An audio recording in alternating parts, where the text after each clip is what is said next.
This episode of On the Beat is brought to you by Ingles. Shop online with Ingles Curbside Pickup. New curbside stores opening every week. Please welcome Mike Griffith. Hello, DawgNation, and welcome to On the Beat presented by Ingles. I'm Kaylee Mansell, filling in for Cody Chafins this week, along with Mike Griffith. So usually I'm the one behind the scenes pressing all the buttons for On the Beat. So it's really cool to be able to share this moment and co-host On the Beat alongside of you today, Mike. It's historic, Kaylee. It's one to save for your clips. Hopefully this is the first of many. No doubt about it. Looking forward to the show. A lot to talk about. I mean, the Clemson game, can you believe it? It's less than 2 weeks away. Time surely does fly in the offseason. Here's what we've got going on today's Ingles on the Beat, starting with the recent success of UGA has presented the conversation of when do we start honoring the UGA legends. We've got more on that. Some potential statues will finally be introduced into Athens and what that criteria looks like, followed by what did we learn from fall camp, especially in light of UGA's second scrimmage this past Saturday. Then we're going to do a look ahead to Clemson. It seems like just a few months ago it was never going to get here. Now it's approaching quicker than ever. What are Mike Griffith's thoughts on that, of course? And then we're going to wrap up with the Who's Hot and Who's Cold segment brought to you by Anytime HVAC. But let's go ahead and start with this. Mike, it seems like the conversation has come up a lot lately. So much success, so many recent UGA legends. There's been a lot of talk about statues, potentially retired jerseys, but now you have a better understanding of what that could look like in the future. What's the criteria that you've been made aware of? Well, there's just talk, and there's always talk. To be clear, there's nothing that's been done. There's nothing formal. I think one of the tough issues anytime you start to honor players at a university, one, the retirement of a uniform is hard to do, a retirement of a number, because you have prospects that come in and they like to wear those numbers, and there's only so many numbers to be worn.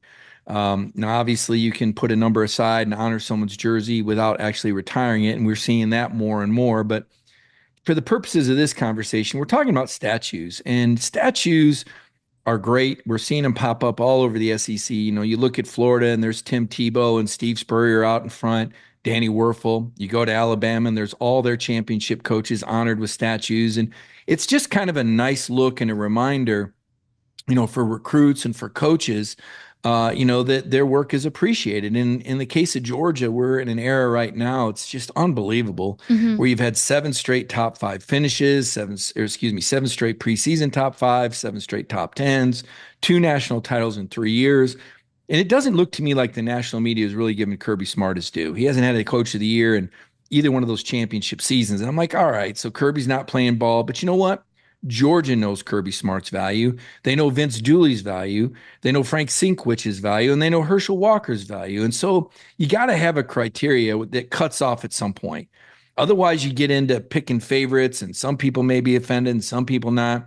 But to me, it's really simple.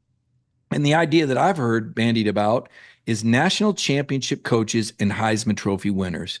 And when we think about college football, Kaylee, those are the 2 awards that get the most attention, and deservedly so. It's all about winning the national championship. And as far as individual awards go, there's nothing like the Heisman Trophy. That would mean 4 statues at Georgia. Sinkwich, Herschel, who's Herschel Walker, who I believe is the greatest college football player that ever lived.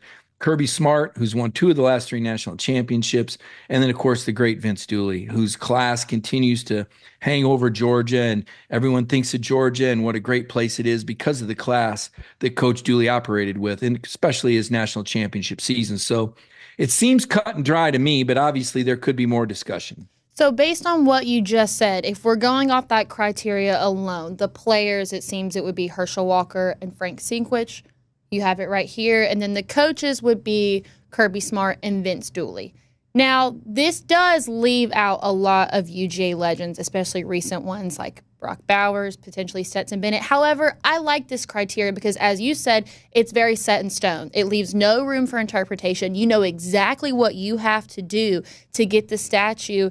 And 2, you don't want to just hand these over. This is a very special thing, and it should be for a very select few. We can't have 8 to 10 statues on campus because then that takes away the value of it. So going just simply based off this, I think that this is very fair and, again, leaves no room for interpretation. I like it how it is.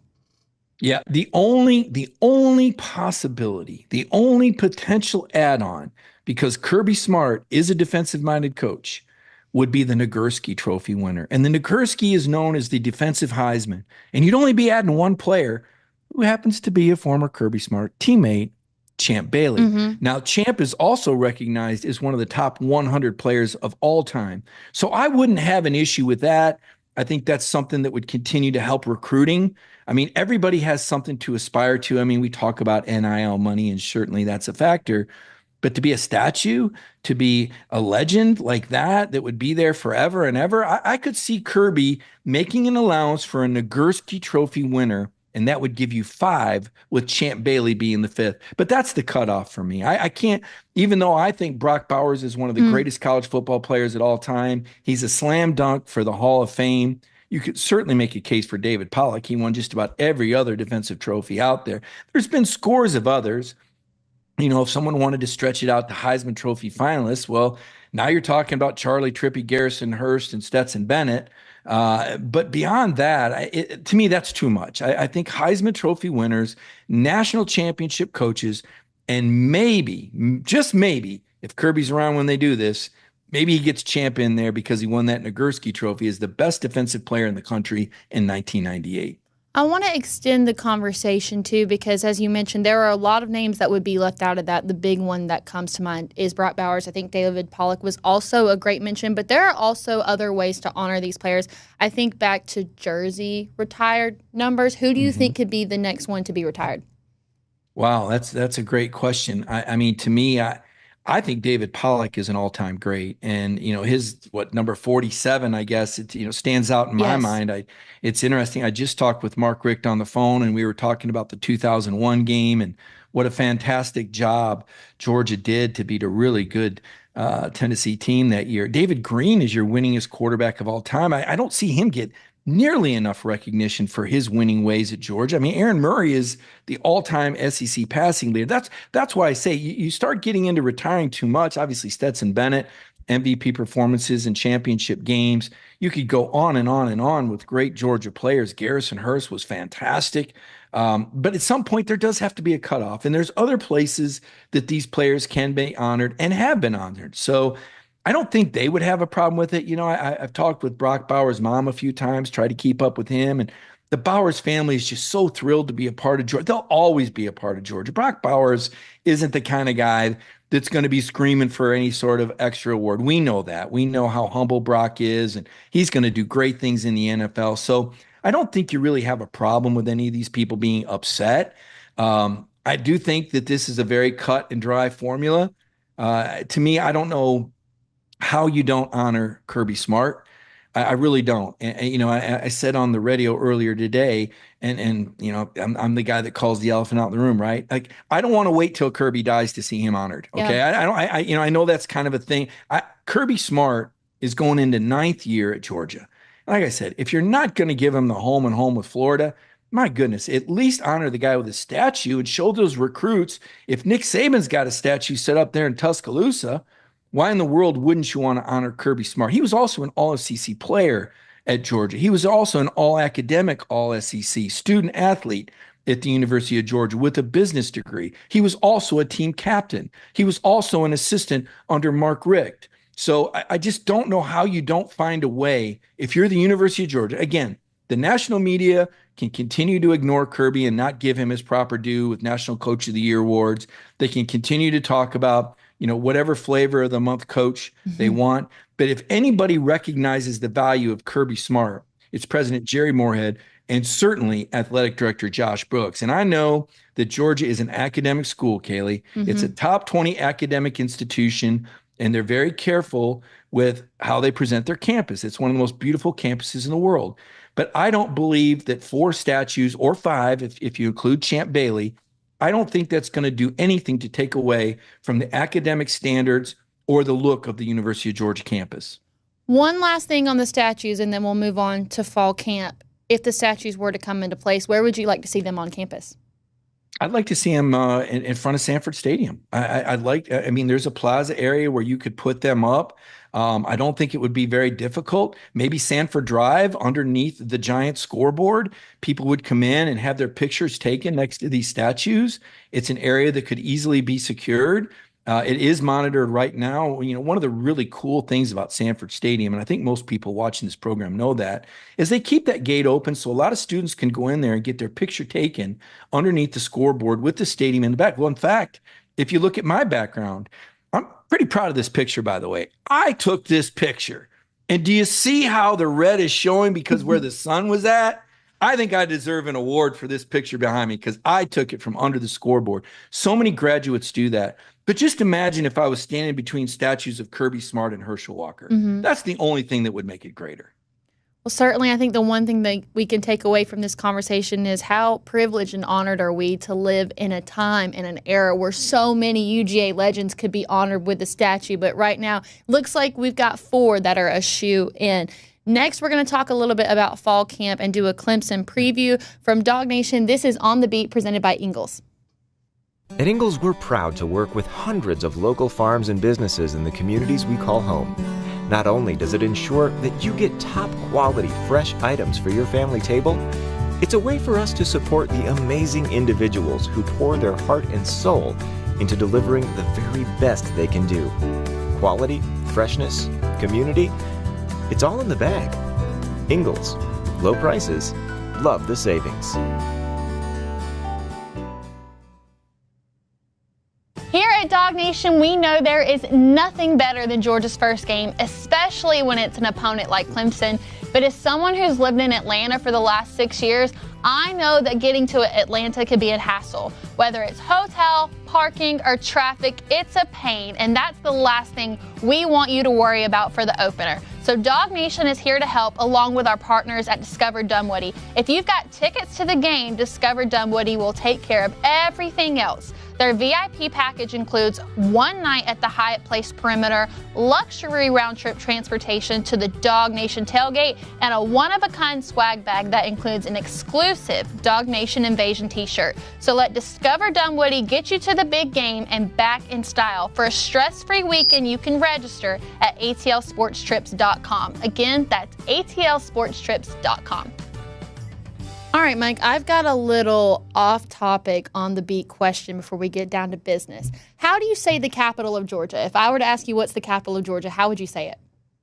Atlanta? Atlanta. You pronounced the second T at the end. I only did that because you asked and I wanted to be proper, but I'd call it Atlanta. I was going to say that's how I know you're not from here because you say Atlanta. But if I really think don't. about it, I'll say Atlanta. But if I'm not, it's Atlanta. It's Atlanta, yeah. It's definitely not ATL. I know better than that. I've lived here long enough to know that only outsiders call it the ATL. It's Atlanta. What about with 2 N's at the end? Is the 404 acceptable? Not for me because I was just proud to get a 770. And interestingly enough, I got that 770 when I was still living in Tennessee, but I was working for Cox Enterprises out of Atlanta, and I was really proud of the association with the area. So even though 865 spells out VOL and I was covering the vowels, I wanted that Atlanta area code because I was working for Cox Enterprises out of Atlanta. Hey, that's what we like to hear. Speaking of things we like to hear, we got some good news out of UGA's second scrimmage. Mike, what were your key takeaways? Well, I mean, Jared Wilson being back at center was big, and obviously Smile Munden at linebacker. I don't know the extent of where Smile's back, but hearing he's back on the field is always good.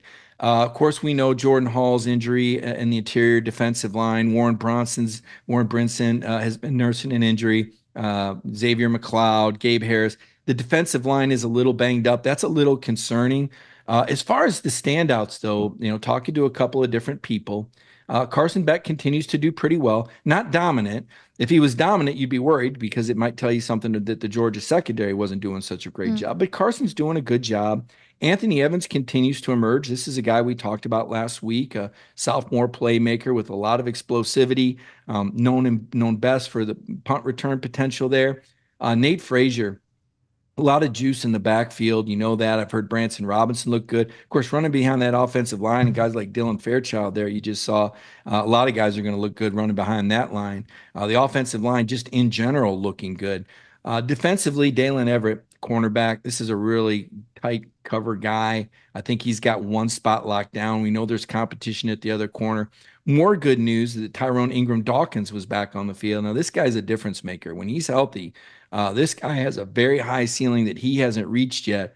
I'd circle him as a potential breakout player, especially the way they're going to move Michael Williams around. And Quintavious Johnson, this athletic player continues to make plays, and you wonder what his ceiling might be, or what scheme Glenn Schumann might cook up to make him a factor for other quarterbacks. I got questions about the return game still. Last year there were times when I thought the return game wasn't as good as it could be. There were some judgment questions. I've heard mixed reports on Peyton Woodring's scrimmage. Obviously, he was automatic last year, got off to a little bit of a slow start, but then he really locked in, made freshman All-American. I guess at safety right now, it's Dan Jackson and Malachi Starks, and KJ Bolden right there. Such a talented guy. And, listen, Dan's a veteran. He's going to be everywhere he's supposed to be. We know he'll come up and stick anybody, but man, KJ Bolden's athleticism is such, you just think sooner or later he's got to be on the field somewhere. So heard it was a good scrimmage. I think progress was made. Kirby will comment on that in his Tuesday press conference, and we'll hear more from the head coach about where he thinks the Dogs are at. Yeah, a lot to break down from what you just said. I do want to start with this. I think looking back on fall camp as a whole, the running back room is strong. Nate Frazier has seemed to be the darling of camp. It looks like Branson Robinson's going to be back. It's crazy for me to process how different the conversation around the running back room is shaped from today versus a year ago, where we weren't even sure who was going to be able to play because nobody was healthy. Now we have tons of options. Trevor Etienne is someone that you've spoken a lot about and the hopes that you have for him, but it's good to know we have plenty of options, and I'm really surprised with how much the conversation from fall camp has been shaped around the strengths of this running back room. Yeah, no doubt about it. I mean, there was a reason they went out and got ETN, and of course, we don't know his status for the opening game, and that could have something to do why we're hearing so much about Nate Frazier. But hey, but good for Frazier. I mean, this is a guy that wasn't here for the spring, and if this guy is as dynamic as what I've seen in practice, this is a guy you want to put the ball in his hands. I mean, running back is one of the few positions where I think freshmen can make a true impact. Now, I'm not saying he's a 3-down back and he can be a 20 carry guy.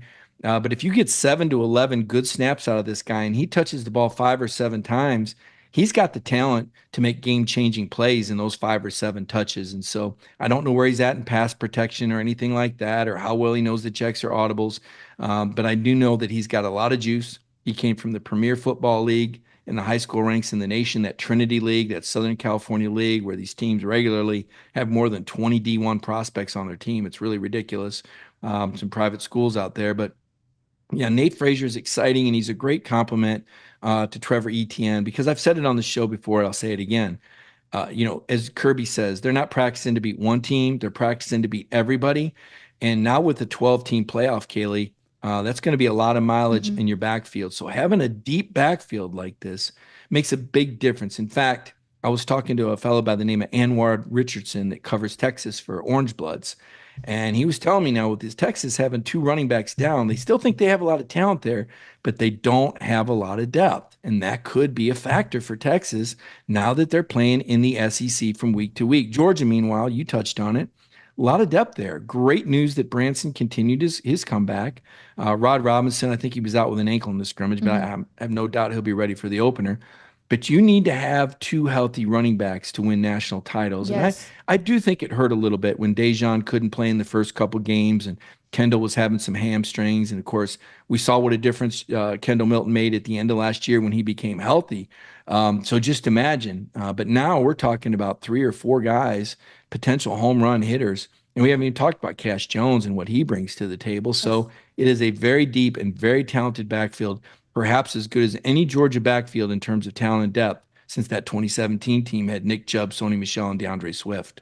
Another name that you brought up, and I'm glad that you did, was Dalen Everett. I don't know about you, but when I was at SEC Media Days, a question that I got a lot is what's going to happen at the cornerback position? I feel like going into the season, everybody knows that Malachi Starks is a lock at safety. This linebacker group might be stronger than ever. A lot of veterans coming back on the defensive line. So maybe that cornerback position kind of got overlooked. Looks like Dalen Everett's going to be the sure starter. But when you look at that depth, you also have Julio Humphrey, Daniel Harris, who looks like a unit out there now. And then, who else do you have on that depth chart? Ellis Robinson, the highest rated cornerback in the 2024 class. I think we learned that this cornerback position is high-key loaded. Why wouldn't it be? I mean, they turn out first-round draft picks or early second-round draft picks every year. I mean, Remember, Eric Stokes was like the lowest rated recruit in his class, and he emerges as a first round pick. What a remarkable job and what a remarkable story Eric Stokes is. But there's been other guys that come in at 5 stars and continue to progress in their career and do really well. Lewis Cine, first round draft pick of the Minnesota Vikings of late. And there's just been one first rounder after another. So if you're a DB, why wouldn't you want to come and be coached by Kirby Smart? He continues to turn them out. Yeah, Everett's a lockdown guy. He's a team leader. I think you sense the poise just like I did, kind of a Kamari Lassiter clone. I mean, this is a guy who'll come up and get physical with you. He's really good in coverage. Might even have a little bit more recovery speed than Kamari did. And then on the other side, you got this great competition going on. Julio Humphrey and Daniel Harris, both of these guys, game ready. You want that depth. Once again, it's a long season. Those corners are little guys that come up and hit, and sometimes every now and then they might get a little stinger, his shoulder not quite be the same. And that's the thing with Ellis Robinson. This guy's talented. He's a 5-star. But be honest, Kaylee, looking at him, I don't know that he's physical enough to make it through the SEC grind. I mean, this is a guy that needs to put a little more meat on his bones. I think you need to use him selectively in your coverage. He's very talented. He's very skilled. But I think he needs to get a little bit thicker before he's ready to start playing 40 or 45 snaps in a game. So we'll have more on UGA's second scrimmage and fall camp as the week goes on once we hear from Kirby Smart this week. So make sure to check out DawgNation.com for more on that. But I do want to go ahead and do a little preview of Clemson because, as you mentioned, I mean, wow, it's all gas, no brakes. It's about to be here. We know Kirby Smart's not overlooking this game, but do you think maybe the fans are overlooking this game just simply due to the homes or the SEC away schedule, how difficult it is? Do you think that maybe this game one might be slightly overlooked by the Bulldog fans? Well, I'm not going to overlook that you just committed a copyright infringement with your all gas and no brakes, because you do know that Texas has that trademarked, right, Kaylee? Okay, well, I've been saying that since I was like 17, so maybe I should have copyrighted it. You probably should have, and Texas would owe you a lot of money. But yeah, all gas, no. To your point, yes, the throttle is down for UGA, and I don't know what the fans are thinking. I know we hear about national titles in Texas and Alabama, but I guarantee you that Georgia football staff is not going to look past Clemson. This is a really good football team, Kaylee. And, listening to Dabo speak recently, I mean, they're 4 fumbles away from being 11-1 last year. Now, you might say that about 2 or 3 other teams. That was a good football team that should have beaten Florida State. And they got their quarterback coming back. And we know what kind of a jump a quarterback can make between year 1 and year 2. Now, there's other questions, and there may not be as many household names because the Tigers dipped a little bit. But I believe they're riding a 5-game winning streak into this. And if we remember the last time these teams played, that Clemson coaching staff did one whale of a job. And I don't say that Georgia gets out coached very often, but they got out coached in Charlotte, and they were very fortunate to win. Georgia came into that game expecting Clemson to come at them with their pressure package because they led the nation in sacks the year before. And I'll be doggone if Brent Venables didn't throw a curveball and play coverage all night. And it took Georgia a minute to adjust. A lot of young receivers back then. JT Daniels calling a lot of audibles. Even Brock Bowers was making mistakes. Even Ladd McConkey dropped a ball. So that was a really tight game in Charlotte. I think we all remember how that ended with Chris Smith and the pick 6. And then in the end, Zamir White running out the clock with his powerful runs. But I think this is going to be a tight game. I really do. Georgia may open it up in the fourth quarter. Again, they got a couple more home run hitters in the backfield, but Clemson has a very fierce defense. They're going to pin their ears back. I do believe they're going to come after Carson Beck because they know Carson has a lot of young receivers that he still has to get on the same page with. There's no Brock Bowers. There's no Ladd McConkey. There's going to have to be some new heroes in that receiving core, and I believe the Tigers are going to challenge those guys to make plays downfield. Everybody knows that game 1 is one of those games, no matter who the opponent is, where you have to get the kinks out, the little things. But Georgia's opening up with Clemson. Is this a game where UGA can just barely pull out the win, and the win, that's all that matters? Or do they have to dominate this game? Now, win is all that matters. You got the next week to get some more guys on the field, get yourself healthy for a really tough road trip at Kentucky the following week. Georgia just needs to survive and advance. Doesn't matter what the final score is. Doesn't matter what the spread is. Get Carson Beck out of that game healthy. Put that game on ice. Don't worry about the final score. Get out of there with the win. By the end of the year, that's all that's going to matter with the schedule Georgia has.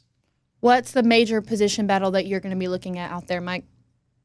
Well, it's strength on strength. It's Clemson's front seven against Georgia's offensive line and Carson Beck's computer brain. And you're the one that talks about the Rubik's Cube and his ability to solve it. He's going to have to solve those Clemson's fronts. He's going to have to call the right protections. And his receivers are going to have to be on the same page because Clemson's going to come and Carson's going to have to get rid of it quickly.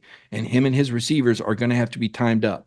If you go back to that Clemson-Georgia game before, even JT Daniels, who was very careful with the ball, got suckered into a pick by one of those veteran Clemson linebackers. They're very good at falling into zones and reading the hot route. So it's going to be important that Carson and his receiving core are on the same page because Clemson's coming. All right, August 31st, shortly approaching, guys. Coming up next, it's Who's Hot and Who's Cold, presented by Anytime Heating, Cooling, and Plumbing. This is On the Beat from DawgNation. Want to make sure your family stays comfortable all year long? Our family of trained comfort specialists are available anytime to service or repair your system. Or it may be time to replace your old units with a new Trane HVAC system. We are a locally owned family business, and we carefully select the technicians who we send into your home. At Anytime Heating, Cooling, and Plumbing, we are large enough to handle all of your HVAC and plumbing needs, but small enough to care. Call today to take advantage of our 3-visit annual maintenance plan. All right, DawgNation, this is Who's Hot and Who's Cold, presented by Anytime Heating, Cooling, and Plumbing. Mike, I have always enjoyed watching you do this segment. I feel honored to finally be a part of it. If you would like to lead by example here and give me your first hot, who's hot on the UGA Sports scene right now? Well, I mean, Nate Frazier. I mean, this kid continues to impress in the scrimmage, his quickness, his ability to pick up the offense. Just the fact that the coaches are just putting so much confidence in him to give him this much work tells you that they truly believe in him. And I'm going to say Tyrone Ingram Dawkins as well. Ingram Dawkins is such an important player. I don't think people realize the ceiling this guy has. He kind of faded a little bit with some injuries. If he comes roaring back into life, that could be the train wrecker or havoc maker that Georgia needs from that defensive end position. Also really frees up Michael Williams to be used all over the place. I think we're going to see him some at D tackle, especially on third downs. But Ingram Dawkins hot, Nate Frazier also very hot. As far as the cold, it's the Alabama defense. Listening to their scrimmage reports, they're giving up explosive plays. And, for all of the offensive genius that Kalen DeBoer has, I'm hearing some shaky reports about Alabama tackling. And that's something to think about and circle. Now, I don't necessarily think Wisconsin's going to upset Alabama, but that will be a game to watch this season when Alabama plays Wisconsin up north. If that Tide defense doesn't start wrapping up and tackling better, they could have a tough time with Luke Fickell and the Badgers.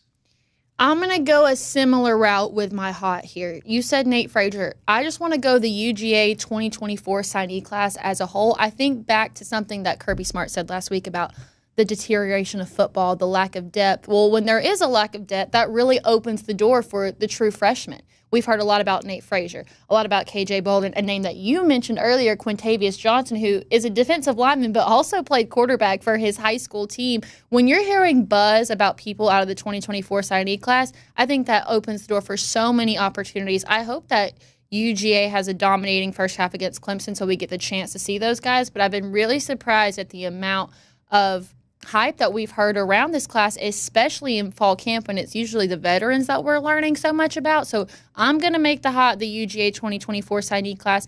And for the cold, I hate to say it's really outside of their control. I got to go the defensive line just because it's been injury after injury. It just feels like every week somebody on the defensive line is banged up, and we know now more than ever the defensive line position is so important. You can't have enough guys on that line. You need them to stay healthy. It's one of the most important position groups in college football, and it's one of the strengths within the SEC is just the depth at the front seven. So I'm going to go cold on the defensive line, but wow. So honored to finally be able to join you in this Who's Hot and Who's Cold segment.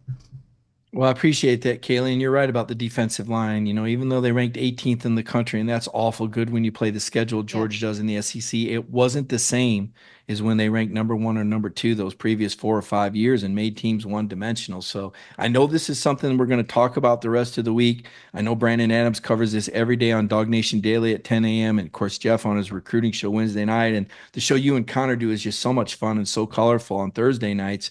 These are the topics that are going to keep coming up. Now, Kirby's going to have a chance to talk a couple times. He will certainly add his take on this. He does control the narrative. We'll hear what the head coach says. These are our thoughts from the outside, but what really matters is what Kirby Smart thinks, and I can't wait to write about it tomorrow on DawgNation.com.